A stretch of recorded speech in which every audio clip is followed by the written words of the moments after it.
علامہ ابن جوزی نے ایک واقعہ لکھا. آپ لکھتے ہیں ایک گھر میں ایک ناگن تھی اور وہ ناگن روزانہ ایک سونے کا انڈا دیتی تھی. گھر والے بہت خوش تھے. ایک دن اس ناگن نے اس شخص کی بکری کو ڈس لیا. گھر والوں کو بڑا غصہ آیا کہ گھر کی پالتو بکری تھی، اس سے بڑی محبت تھی، لیکن اس گھر کے مالک نے سمجھایا کہ بکری کا نقصان تو بہت چھوٹا سا ہے، سونے کا انڈا تو بڑا ہے. یہاں تک کہ کچھ دنوں کے بعد اس ناگن نے ان کے بیل کو ڈس لیا. اب کی دفعہ بھی جو ہے وہ مالک نے گھر والوں کو چپ کرا دیا کہ یہ اتنا بڑا نقصان نہیں ہے، تو چھوٹا سا نقصان ہے، سونے کا انڈا، اس کا ازالہ ہو جائے گا، اس سے کوئی مسئلہ ہی نہیں ہے، کوئی پریشانی نہیں. یہاں تک کہ ایک دن اس ناگن نے ان کے غلام کو ڈس لیا. اب تو گھر والوں کو بڑی تشویش ہوئی.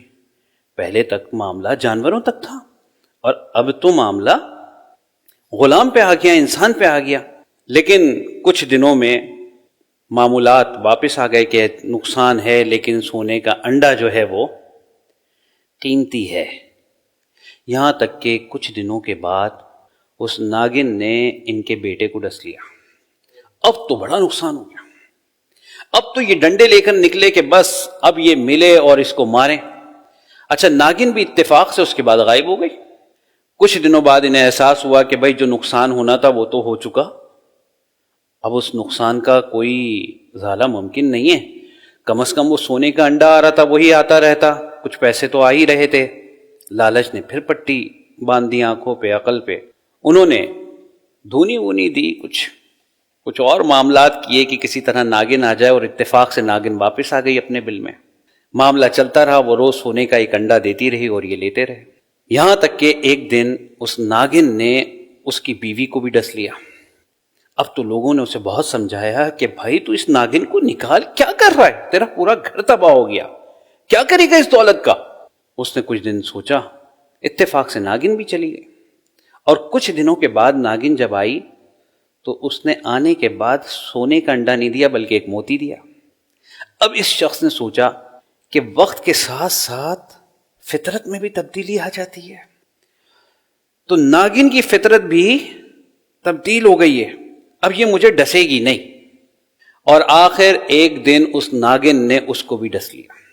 جب اس کو ڈسا تو اس کے رشتہ دار آئے، انہوں نے سمجھایا کہ تجھے سمجھایا تھا مار دے اس ناگن کو کیونکہ بہت ضروری ہے، تو مانا نہیں.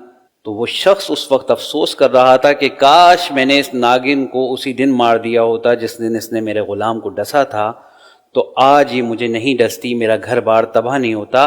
اب اتنی دولت کا میں کروں کیا، یہ تو میں یہیں چھوڑ کے جاؤں گا.